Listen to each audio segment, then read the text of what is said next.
بسم اللہ الرحمن الرحیم۔ میں سب سے پہلے تو آپ سب کو یہاں آنے کا شکریہ ادا کرتا ہوں، اور جو میں تھوڑی مجھے دیر ہوئی اس کی معذرت بھی کرتا ہوں، کیونکہ آج بڑا ہمارا ہیوی شیڈیول تھا۔ سب سے پہلے جی میں اس کمپنی کے اندر جو بات کرنا چاہتا ہوں وہ یہ ہے کہ علماء مشائخ کا بہت بڑا رول پاکستان میں بنانے کا تھا، جو قادری صاحب نے ابھی اپنی تقریر میں کہا، اور وہ ہونا بھی تھا کیونکہ دنیا کی تاریخ میں ایک ہی ملک اسلام کے نام پہ بن رہا تھا، اور جس ملک کا نعرہ پاکستان کا مطلب کیا، لا الہ الا اللہ، تو اس میں جو دینی حلقے تھے انہوں نے تو پوری طرح اس میں مدد کی۔ شاید ایک آدھ ایسے تھے جنہوں نے مخالفت کی، لیکن زیادہ تر سارے نے قائد اعظم کے ساتھ کھڑے ہوئے۔ اور میں یہ بھی کہنا چاہتا ہوں کہ آپ کا آج ایک بہت بڑا رول ہے اس پاکستان کو وہ پاکستان بنانا جس مقصد کے لیے ملک بنا تھا۔ اگر آپ علامہ اقبال ان کی آپ ساری جو ان کا جو فلسفہ پڑھیں تو وہ ان کی جو خواب تھی پاکستان کی، وہ ایک بڑی عظیم خواب تھی، ایک بڑا ذہن تھا، اس کی خواب بھی بڑی تھی، اور جو وہ پاکستان کا تصور تھا وہ ایک زیادہ تر لوگ سمجھتے نہیں ہیں بدقسمتی سے۔ وہ یہ پاکستان کو دیکھنا چاہتے تھے ایک ایسا ملک جو کہ ایک ساری دنیا کے لیے ماڈل بنے گا کہ اصل میں اسلام کیا ہے، کیونکہ مسلمان اسلام سے دور ہوتے گئے۔ اور ایک بہت عظیم مسلمان اسکالر تھے محمد عبدو، تو میں ان کا پڑھ رہا تھا کہ وہ جب آج سے پتہ نہیں 125 سال پہلے وہ جب مغرب گئے اور پھر جب مغرب سے واپس آئے، مصر واپس آئے، تو انہوں نے مغرب میں کہا کہ وہاں اسلام تو نہیں تھا، نہیں وہاں مسلمان تو نہیں تھے، لیکن اسلام بڑا دیکھا۔ اور جب واپس مصر میں آئے تو کہا مسلمان تو بہت ہیں لیکن اسلام نظر بہت کم آتا ہے۔ مقصد کہنے کا یہ ہے کہ ہم نے اس ملک کو وہ ملک بنانا تھا جو دنیا نے دیکھ کے تو ہمیں متاثر ہونا تھا۔ جس طرح جب مسلمان تاجر گئے انڈونیشیا اور ملیشیا میں تو وہاں کوئی فوج نہیں مسلمانوں کی گئی تھی، ان کے کردار کو دیکھ کے لوگ مسلمان ہونا شروع ہو گئے۔ اور اگر آپ پڑھیں تاریخ کی کتابیں تو جب کروسیڈرز نے جب حملہ کیا مسلمان کی ریاستوں میں آج سے 1000 سال پہلے، تو وہ جو مسلمانوں کے متعلق لکھتے ہیں وہ بھی پڑھنے والی چیزیں ہیں کہ وہ ان کو ایسے متاثر ہوتے تھے، ان کے کیریکٹر سے، ان کی کلچر سے، ہر چیز سے وہ متاثر تھے۔ تو ہم نے اس ملک کو وہ ملک بنانا تھا جس سے دنیا دیکھ کے کہتی کہ یہ دیکھیں یہ پاکستانی، یہ مسلمان آ رہے ہیں۔ اور بدقسمتی سے یہ ہم اس آئیڈیل سے، اس خواب سے کافی دور نکل گئے۔ تو میں اس لیے کہتا ہوں کہ آپ کا بہت بڑا رول ہے اس ملک کو واپس اس راستے پہ لانے کے لیے۔ میں پہلے 2 چیزیں کہہ دوں، کیونکہ میں یہ ضرور ہر جگہ بات کرتا ہوں، لوگ مغرب کو جانتے نہیں ہیں، میں شاید باقی سب لوگوں سے زیادہ بہتر سمجھتا ہوں مغرب کو، اس لیے میں نے ہر فورم کے اوپر بات کی اسلاموفوبیا کی۔ وہ میں آپ کو سمجھانا چاہتا ہوں کہ کیوں مغرب اس چیز کو سمجھ نہیں رہی۔ 2 وجوہات ہیں اس کی۔ ایک کہ دہشت گردی کو انہوں نے اسلام کے ساتھ جوڑ دیا، اسلامک ٹیررزم، اور افسوس سے میں دیکھتا رہا ہوں خاص طور پہ پچھلے 20 سال میں کہ ہمارے مسلمان ملکوں میں اس کا رسپانس نہیں آیا۔ اصولاً ہماری طرح کے لیڈرز کو بتانا چاہیے تھا کہ دہشت گردی کا نہ اسلام سے کوئی تعلق ہے نہ کسی اور اللہ کے دین کا سے تعلق ہے. دین اور دہشت گردی کا کوئی تعلق نہیں ہے. ہر جدھر بھی انسانی معاشرہ ہوتا ہے وہاں ہر انسانی معاشرے میں ایک طرف انتہا پسند ہوتے ہیں, ایک طرف وہ جو اپنے آپ کو لبرل کہتے ہیں, اور ایک طرف زیادہ تر ماڈریٹ لوگ ہوتے ہیں. یہ سارے انسانی معاشرے اسی طرح ہی ہوتے ہیں. تو کبھی بھی کسی یہ کہنا کہ کوئی اسلام ریڈیکل اسلام ہے, انتہا پسند اسلام ہے, اسلام کا اس سے کوئی تعلق نہیں ہے, اور ہم یہ سمجھا نہیں سکے. ابھی بھی وہ کہتے ہیں ریڈیکل اسلام, اسلامک ٹیررزم, اسلامک ایکسٹریمزم, اس کا کوئی اسلام سے تعلق نہیں ہے. لیکن افسوس سے کہنا پڑتا ہے کہ مسلمان لیڈرشپ نے اس کی کبھی بھی وضاحت نہیں کی مغرب میں. اور کیونکہ میں سمجھتا تھا اور مغرب میں دیکھتا تھا تو یہ بگڑتا گیا. آخر میں یہ سٹیج آ گئی کہ وہ یعنی یہ جو خودکش حملے ہوتے ہیں اس کو بھی انہوں نے کہا کہ اسلام کی وجہ سے.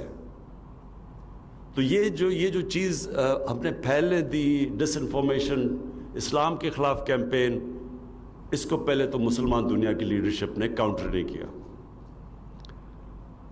اور میں بار بار لوگوں کو سمجھاتا رہا کہ, اور باہر مغرب میں بھی ابھی بھی میں کہتا ہوں کہ خودکش حملے 9/11 سے پہلے جو سب سے زیادہ خودکش حملے کیے تھے وہ ٹیملز نے کیے تھے سری لنکا میں.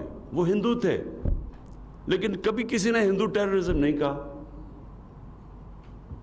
اور اس سے پہلے جب جاپانیوں نے, جب وہ سیکنڈ ورلڈ وار ہارنے والے تھے تو انہوں نے بھی جہازوں میں بیٹھ کے خودکش حملے کیے امریکی کشتیوں کے اوپر, لیکن کبھی انہوں نے ان کی دین کے اوپر نہیں کہا کہ جی خودکش حملے کچھ جاپان کی ان کا دین کہتا ہے. تو یہ پہلے تو یہ غلطی ہم نے کی اور یہ پھیلتا گیا. پھر ایک اس سے پہلے غلطی کی, سلمان رشدی نے جب کتاب لکھی سیٹینک ورسز, فتنہ اس نے کیا اور اسے پتا تھا کہ مسلمان دنیا میں ایک ریاکشن آئے گا, غصہ ہوگا. لیکن مغرب کے اندر اس نے یہ کہا کہ دیکھیں جی, یہ دیکھیں مسلمان یہ بڑے تنگ نظر ہیں, یہ فریڈم آف ایکسپریشن کے خلاف ہیں, اور اس لیے دیکھیں یہ ریئیکٹ کر رہے ہیں, حالانکہ یہ آزادی رائے ہونی چاہیے کہ میں کتاب لکھ رہا ہوں. اسے پتا تھا کہ کیا ریئیکشن آنا ہے کیونکہ وہ مسلمان گھر میں بڑا ہوا تھا.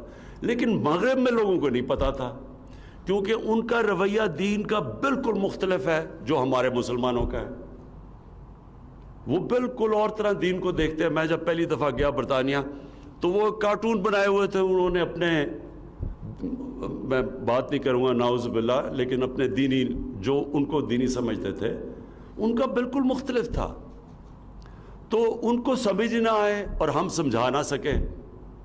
جو ہونا چاہیے تھا کہ مسلمان دنیا کے سربراہ کو پھر سے یونائٹڈ نیشنز فورم ہے, OIC فورم ہے, وہاں ان کو کہنا چاہیے تھا کہ ہمارا کس طرح کا پیار اور عشق ہے ہمارے نبی صلی اللہ علیہ وسلم سے.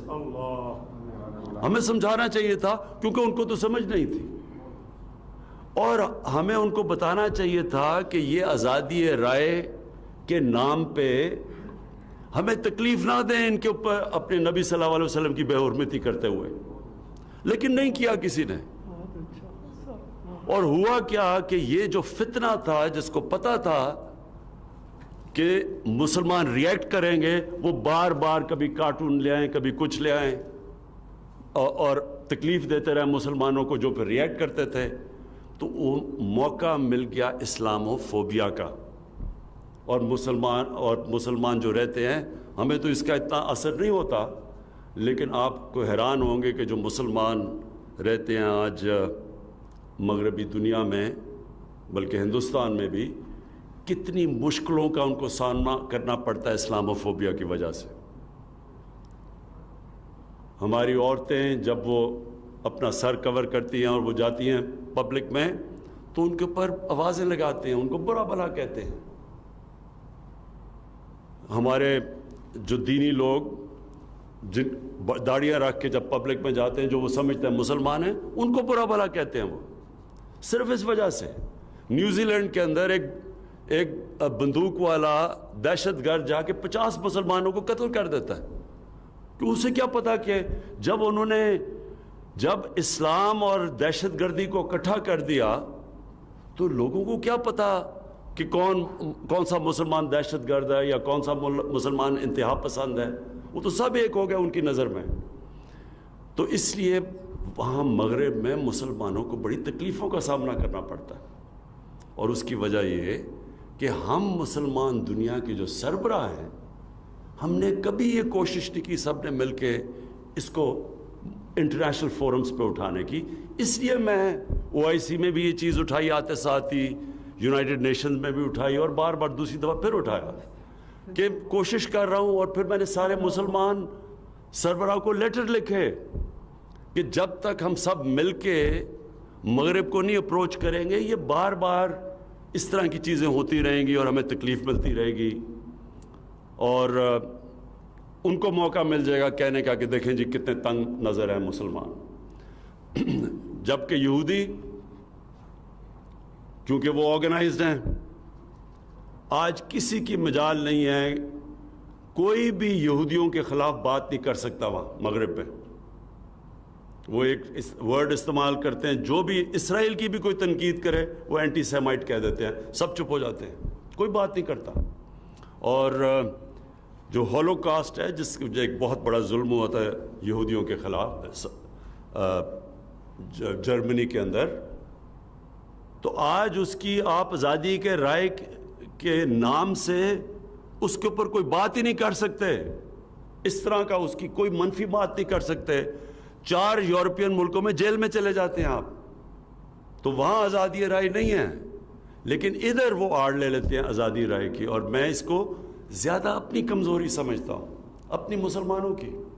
اور انشاءاللہ میں آپ سب کو یہاں یہ کہتا ہوں کہ میں پوری کوشش کرتا رہوں گا، مسلسل کوشش کروں گا، مسلمان دنیا کے سربراہوں کو میں پوری ہر طرح جب بھی میں ملتا ہوں میں ان کو بھی کوشش کرتا ہوں، اور مغرب کے بھی جب ان کے سربراہ کو ان کو بھی میں سمجھانے کی کوشش کرتا ہوں کہ یہ ایک انسانوں کے اندر تقسیم ہو رہی ہے، یہ جب آپ ہمارے نبی صلی اللہ علیہ وسلم کی شان میں گستاخی کرتے ہیں۔ اب جی میں صرف آپ کو یہ بتا دوں کہ میرے نظر میں کوئی اسلام کا اسکالر نہیں ہوں، لیکن ایک طالب علم ہوں، اور میں کافی اسٹڈی کرتا ہوں اور کرتا رہا ہوں اور کافی دیر سے کر رہا ہوں۔ یہ میرا ایمان ہے کہ جو مدینہ کی ریاست تھی، کیونکہ وہ نبی صلی اللہ علیہ وسلم کی سنت تھی، کیونکہ وہ انہوں نے بنائی تھی، اور قرآن میں اللہ نے ہمیں حکم دیا تھا کہ ان کی سنت پہ چلو، تو یہ میرا ایمان ہے کہ جو بھی اس ریاست کے اصولوں پہ چلے گا اللہ اس قوم کو اٹھا دے گا، اور وہ قوم اگر مسلمان نہ بھی ہو تو اللہ اس قوم کو اٹھا دے گا اگر ان اصولوں پہ چل گئی وہ قوم۔ اور کیونکہ میں مغرب پھرا ہوا ہوں تو میں آپ کو یقین دلاتا ہوں کہ میں نے ان قوموں کو جو محمد عبدو نے کہا تھا آج سے 125 سال پہلے، میں نے اپنی آنکھوں سے دیکھا مغرب میں۔ دیکھیں جو اصول انہوں نے بنائے تھے نا، وہ اصول آج آپ حیران ہوں گے، وہ یورپ کے اندر اسکینڈینیویا میں خاص طور پہ اگر آپ جائیں تو آپ کو وہ اصول نظر آئیں گے، عملی طور پہ وہ معاشرے وہ امپلیمنٹ کر بیٹھے ہیں۔ انسانیت کا نظام، یعنی ایک غریب آدمی، اس کو پوری طرح ریاست اس کی بنیادی ضروریات پوری کرتی ہے، جو دنیا کی تاریخ میں سب سے پہلے مدینہ کی ریاست میں ہوا تھا۔ اس کے تعلیم، اچھی تعلیم اور ریاست دیتی اور مفت، اور وہاں یہ نہیں ہوتا کہ 3 قسم کے سلیبس ہیں، انگلش میڈیم، اردو میڈیم اور پھر دینی مدرسے، 3 ڈیفرنٹ سلیبس۔ ایک سلیبس ہوتا ہے، میں غریب آدمی ہوں، میرا بچہ میں پیسے نہیں دے سکتا، حکومت اس کو اعلیٰ تعلیم دیتی ہے، اور وہ تعلیم کہ وہ بچہ ملک کا وزیر اعظم بھی بن سکتا ہے، ڈاکٹر بن سکتا ہے، کہیں بھی، یعنی کوالٹی کی تعلیم دیتی ہے اور مفت۔ بے روزگار ہو، حکومت پیسے دیتی ہے جب تک اس کو روزگار نہیں ملتا۔ وہ اگر ہسپتال میں جائے گا اس کو مفت علاج ملے گا. میں یہ اسکینڈینیویا کی اب بات کر رہا ہوں. عدالت میں جائے گا لیگل ایڈ ملے گی, حکومت وکیل کر کے دے گی اس کو. اس کو ایک فلاحی ریاست کہتے ہیں. یہ چیزیں ہمارے نبی صلی اللہ علیہ وسلم نے مدینہ میں کی تھیں, جس سے انہوں نے عام آدمی کے لیے ساری بنیادی ضروریات پوری کی تھی. اور دوسری چیز جو انہوں نے مدینہ میں کیا تھا وہ رول آف لا, قانون کی بالادستی. قانون کی بالادستی یہ کبھی بھی آج تک, میں آپ سارے علماء اور مشائخ کے سامنے کہنا چاہتا ہوں کہ کبھی بھی آج تک کوئی دنیا کا معاشرے نے ترقی کی نہیں جدھر قانون کی بالادستی بھی ہوئی. کوئی آج اٹھا کے دیکھ لیں, آج دنیا کے خوشحال ملک دیکھ لیں, سارے جتنی زیادہ قانون کی بالادستی, رول آف لا, جتنا انصاف کا نظام, اتنا ہی وہ ملک خوشحال ہے. تو جب انہوں نے نبی صلی اللہ علیہ وسلم نے کہا کہ اگر میری بیٹی بھی قانون توڑے گی تو اس کو سزا ملے گی, اور پھر کہا کہ تمہارے سے پہلے بڑی قومیں تباہ ہوئیں جدھر طاقتور کے لیے قانون اور کمزور کے لیے دوسرا. یہ یاد رکھیں کہ یہ ایک پورا فلسفہ ہے اس کے اندر. اور ہمارے سامنے آج آپ تماشا دیکھ رہے ہیں کہ اربوں روپے کے کیسز ہیں لوگوں پہ, اور وہ کہتے ہیں ہمیں این آر او دے دو. غریب لوگ جیلوں میں مرے ہیں, جنہوں نے گائے چوری کی, بھینس یعنی موٹر سائیکل چوری کیا, وہ تو جیلوں میں چلے گئے. تو جن کے پاس ثابت ہو گیا کہ اربوں روپے انہوں نے اس ملک کے چوری کیے ہیں اور باہر لے گئے ہیں, وہ کہتے ہیں ہمیں این آر او دے دو. یہ آپ کے سامنے ہو رہا ہے. یہ اسی لیے ہمارے نبی صلی اللہ علیہ وسلم نے کہا تھا کہ بڑی قومیں تباہ ہوئی تمہارے سے پہلے, جو یہ بڑوں کو, طاقتور کو, ڈاکو کو این آر او, اور بیچارے چھوٹے لوگوں کو پکڑ کے جیل میں.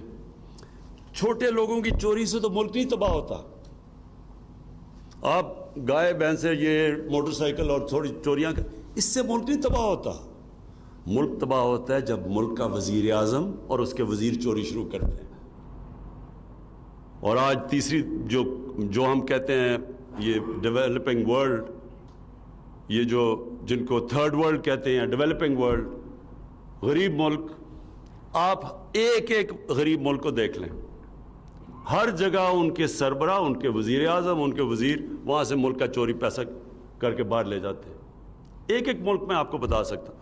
ہر سال, یہ ذرا آپ سب کے لیے, ہر سال 1000 ارب ڈالر غریب ملکوں سے چوری ہو کے امیر ملکوں میں جاتا ہے. 1000 ارب ڈالر. یعنی ہمارا جو, آپ یہ سوچیں کہ ہمارا جو سالانہ بجٹ ہے وہ زیادہ سے زیادہ 60 ارب ڈالر ہے. تو 1000 ارب ڈالر صرف غریب ملکوں سے چوری ہو کے امیر ملکوں پہ جا رہا ہے. تو اس لیے وہ کیوں چوری ہو کے جاتا ہے, وہاں بھی یہی ہو رہا ہے, طاقتور این آر او اور غریب آدمی جیل میں. تو یہ نظام جو حضرت, اور اس کو کہتے ہیں ظلم کا نظام, اور اس کے لیے حضرت علی رضی اللہ تعالیٰ نے کہا تھا کہ کفر کا نظام چل جائے گا لیکن ظلم کا نظام اور ناانصافی کا نظام نہیں چل سکتا. تو میں جو آپ سے چاہتا ہوں, 4 چیزیں آپ سے چاہتا ہوں.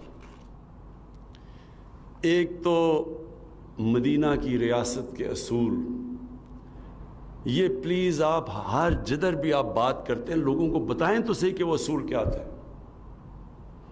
وہ جو انہوں نے نبی صلی اللہ علیہ وسلم نے جو اصول کے سیٹ اپ کیا تھا, جو بنیاد بنائی تھی اس کی, وہ کوئی وجہ تو تھی کہ وہاں ہمیں قرآن کہتا ہے ان کی زندگی سے سیکھو, اللہ کہتا ہے ان کی زندگی سے سیکھو, کہ وہی قوم جس کی کوئی حیثیت ہی نہیں تھی وہ دنیا کی امامت کی انہوں نے.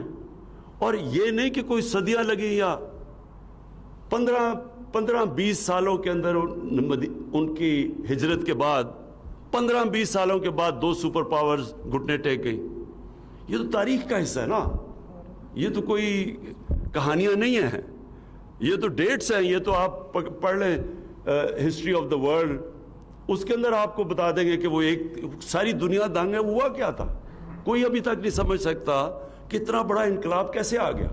دیکھتے دیکھتے ساری دنیا میں پھیل گئے. وہ اس لیے اللہ ہمیں کہتا ہے کہ ان کی زندگی سے سیکھو, ان اصولوں سے سیکھو. قوم کو اوپر اٹھانا ہے تو وہ اصول وہ طے کر گئے تھے. تو میں آپ سے یہ ریکویسٹ, آپ علماء اور مشائخ آپ جانتے ہیں ساری چیزیں, تو آپ کو اس کے اوپر پورا لوگوں کو آگاہ کرنا چاہیے. اور ان مدینہ کے اصولوں کے اندر جو میں چاہتا ہوں کہ ایک چیز جو مجھے بڑا مسئلہ آ رہا ہے اپنے ملک میں, وہ ضرور آپ بات کریں. مولانا رومی, ان سے کسی نے پوچھا کہ قوم کیسے مرتی ہے. مولانا رومی نے کہا کہ قوم تب مرتی ہے, انہوں نے 2 درختوں کا بتایا, ایک بڑا خوشبودار اور ایک بڑا بدصورت درخت. جب ایک قوم ان کے اندر فرق کرنا ختم کر دیتی ہے, قوم مر جاتی ہے. جب قوم ایک اچھے اور برے کی تمیز ختم کرتی ہے, قوم مر جاتی ہے. دیکھیں, پیسہ چوری ہوتا ہے پھر آ جاتا ہے, قوموں کے لیے پیسہ آتا جاتا ہے, لیکن جب ایک قوم کی اخلاقیات تباہ ہوتی ہے تب قوم مرتی ہے. اس لیے یہاں جو ظلم ہوا ہے نا ہمارے ملک میں, کہ میں دیکھتا ہوں ایک ہمارے 8-9 ہمارے بڑے بڑے صحافی وہ جا کے عدالت میں چلے گئے کہ جی ایک آدمی جو سپریم کورٹ نے کنوکٹ کیا ہے, جس کو جو ملک سے جھوٹ بول کے باہر بھاگ گیا ہے, جس کے پتہ ہے کہ اربوں روپے باہر پڑے ہیں, یہاں کا چوری کیا ہوا پیسہ, اور وہ کہتے ہیں جی اس کو تقریر کرنے کی اجازت دی جائے. یعنی ہم کیا میسج دے رہے ہیں اپنے نوجوانوں کو, اپنے یوتھ کو کیا میسج دے رہے ہیں کہ چوری کرنا کوئی بری چیز نہیں ہے, کہ آپ ملک سے جھوٹ بول کے فرار ہو جائیں, کوئی فکر نہیں ہے. آپ کے پاس اربوں روپے کی باہر پراپرٹی, آپ جواب ہی نہیں دے سکتے, لیکن آپ کو تقریر کرنے کا موقع دیا جائے. میں کیونکہ مغرب کو پھر میں آپ سب کے سامنے رکھنا چاہوں, کیونکہ میں جانتا ہوں, آپ یقین کریں کہ اگر اس طرح کوئی آدمی وہاں یہ کرتا پبلک کے پیسے سے تقریر کیا, وہ کسی محفل میں نہیں بیٹھ سکتا تھا. دیکھیں, یہ جو کرپشن ہے نا یہ ملک کی سب سے بڑی کینسر ہے, لیکن اس سے کبھی قانون سے نہیں لڑا جاتا. ہاں ہم قانون سے لڑ رہے ہیں, آپ دیکھ رہے ہیں, ہم قانونی کارروائی ہو رہی ہے, لیکن قانون سے پورا معاشرہ لڑتا ہے, کیونکہ معاشرے کا پیسہ چوری ہوا ہوتا ہے, میرا تو نہیں پیسہ چوری ہوا. تو پورا معاشرہ اس کا مقابلہ کرتا ہے, اور تب معاشرہ جیتتا ہے جب ایک تھانے دار یا پٹواری بھی رشوت لیتے ہوئے ڈرے کہ لوگ کیا کہیں گے اگر پتہ چل گیا لوگوں کو.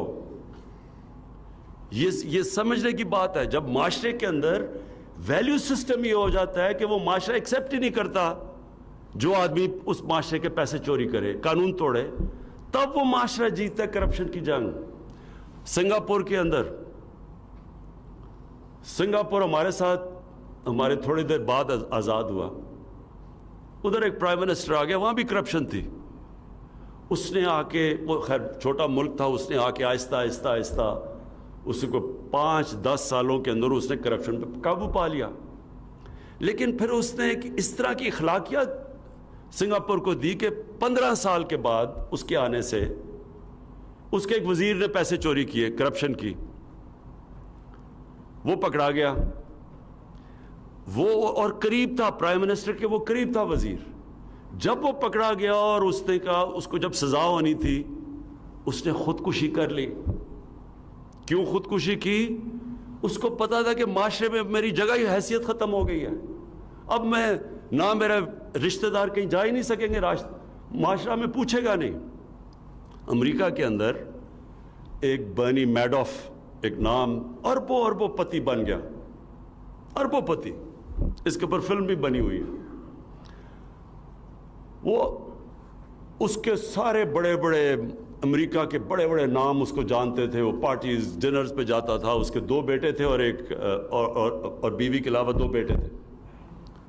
وہ پتہ چلا 15-20 سال کے بعد کہ اس نے ایک بہت بڑی کرپشن کی اب یہ ذرا آپ سنیں کہ کیا فرق ہوتا ہے معاشرے میں، کیسے معاشرہ کرپشن کا مقابلہ کرتا ہے۔ جب پتہ چلا اس کی بیوی نے اس کو طلاق دی، اس کے ایک بیٹے نے خودکشی کر لی، دوسرا بیٹا غم میں چلا گیا کہ جگہ کوئی نہیں ہے، وہ سٹریس کے اندر ہی مر گیا۔ یعنی یہ میں صرف اس کو آپ کو یہ کہہ رہا ہوں کہ اس سے خوف ہوتا ہے لوگوں کو کہ پکڑے گئے تو کیا ہوگا۔ تو ہمارے معاشرے میں بدقسمتی سے کرپٹ لوگ شام کو ٹی وی پہ بیٹھ جاتے ہیں، وہ جا کے ان کو ایسے رکھتے ہیں جیسے کہ پتہ نہیں یہ معاشرے کا حصہ ہے۔ جب آپ یہ لوگوں کو پیغام ہی نہیں دیں گے کہ یہ بری چیز ہے تو قانون بنانے سے تو نہیں کرپشن ختم ہوتی۔ تو میں آپ سے یہ یہاں ہیلپ چاہتا ہوں، کیونکہ اس میں تو بڑا واضح ہے، قرآن میں اللہ کہتا ہے ایک بد کردار آدمی اور ایک نیک آدمی کو ایک ترازو میں تو نہیں، آپ وہ ایک تو نہیں ہے، آپ ان کو ایک طرح تو نہیں ٹریٹ کریں گے۔ جب آپ سزا اور جزا یا اچھے برے کی تمیز ہی نہیں کریں گے تو برائی میں تو پھر کوئی بری چیز نہیں ہے۔ شارٹ کٹ ہے، میں پیسہ بنا، میں کیوں محنت کروں جب میں پیسے بنا سکتا ہوں۔ اچھا جی، دوسری چیز، 4 چیزیں آپ سے چاہ رہا تھا۔ دوسری چیز یہ کہ میں چاہتا ہوں کہ آپ جب بھی بات کریں تو لوگوں کو صفائی کی طرف لگائیں۔ ہم مغرب میں جاتے ہیں، وہاں صاف ستھری جگہ ہوتی ہیں، وہاں جائیں آپ، یعنی ہم کیوں نہیں صاف ہو سکتے؟ ہم کیوں نہیں؟ اس پہ کوئی پیسے لگانے کی تو چیز نہیں ہے، یہ تو مائنڈ سیٹ ہے۔ تو میں چاہتا ہوں کہ جدھر بھی جو بھی موقع ملے آپ ضرور، کیونکہ آپ سب کے پاس آواز ہے، لوگوں کو سمجھائیں کہ جب نبی صلی اللہ علیہ وسلم نے کہا تھا کہ آدھا ایمان صفائی ہے تو کسی وجہ سے کہا تھا۔ ہم جو وضو کرتے ہیں یہ سمبولک ہے کہ ہم صاف لوگ ہیں۔ مسجد میں جاتے ہیں کہ اتنے گندے وہ باتھ رومز دیکھ کے وہ کوئی صفائی نہیں، کچھ نہیں، تو ہم اوپر سے اللہ کا نام لے رہے ہیں۔ اور یعنی وہ جو ہمارے نبی صلی اللہ علیہ وسلم نے بنیادی چیز کہ ہم صاف لوگ ہیں، میں وہی پھر آپ کو بتاؤں، میں نے کتاب پڑھا تھا کروسیڈرز کی، یہ جب پہلی دفعہ یورپ سے لوگ آئے اور جو مسلمانوں سے ٹاکرا ہوا ان کا، جب انہوں نے جروسلم کے اوپر واردات کی، تو وہ جو مسلمان کے اکاؤنٹ پڑھے وہ کہتے تھے کہ یہ نہاتے نہیں ہیں، ان سے بو آتی ہے، یہ ایسے، اور وہ کہتے تھے یہ بڑے صاف لوگ ہیں۔ حمام پہلی دفعہ انہوں نے زندگی میں دیکھے تھے جب وہ پہلی دفعہ آئے، تو یورپ میں تو تھا ہی نہیں ایسا۔ تو میں اب وہ الٹا ہو گیا، وہاں صفائی ہے اور ہمارا حالات برے ہیں۔ تو میں یہ دوسری چیز آپ سب سے چاہتا ہوں کہ معاشرے کے لیے، یوتھ کے لیے ضرور بات کریں صفائی کی۔ اور پھر سب سے امپورٹنٹ چیز دیکھیں، نبی صلی اللہ علیہ وسلم نے کسی نے ان سے ایک دفعہ پوچھا، ایک قریش کا آدمی، اس نے کہا جی میں اب 60 سال کا ہوں، میں عادتیں نہیں بدل سکتا، میرا سارا قبیلہ مسلمان ہو رہا ہے تو مجھے بھی ہونا پڑ رہا ہے، تو اب میں عادتیں نہیں بڑھ سکتا، مجھے ایک چیز بتاؤ مسلمان ہونے کی کہ میں عادتیں بھی رکھوں اور مسلمان بھی ہو جاؤں۔ انہوں نے کہا سچ بولا کرو۔ دیکھیں، میں آپ سب سے کہتا ہوں کہ اس کے اوپر پلیز زور دیں، سچائی پہ، یوتھ پہ، بچوں پہ، سب پہ، جدھر بات کریں آپ کی پھر سے میں کہتا ہوں آواز ہے۔ یہ جو ہماری، کیونکہ پھر سے میں کانٹراسٹ بتا رہا ہوں، آپ یقین کریں جن ملکوں کو ہم کافر کہتے ہیں وہ بڑے سچے لوگ ہیں، اخبار پڑھا ہوتا ہے، ویسے کوئی بھی نہیں ہوتا وہاں، وہ پیسے ڈالتے ہیں، پیسے رکھتے ہیں اور اخبار اٹھا لیتے ہیں، وہاں تو کوئی پوچھنے والا نہیں ہے۔ ایک سچائی کا ایک ہمیں جہاد کرنی پڑے گی، کیونکہ بدقسمتی سے وہاں بھی ہمارے میں، مجھے کئی دفعہ بڑا افسوس ہوتا ہے کہ ہمارے میں یہ ویلیو جو اتنا بڑا اسلام کا ویلیو ہے، سچ، یہ بھی ہم دور چلے گئے اس سے۔ اور آخر میں جو آپ سے بات کہنا چاہتا ہوں وہ یہ کہ جی لوگوں کو ہمیشہ اتحاد، یونٹی کی بات کریں۔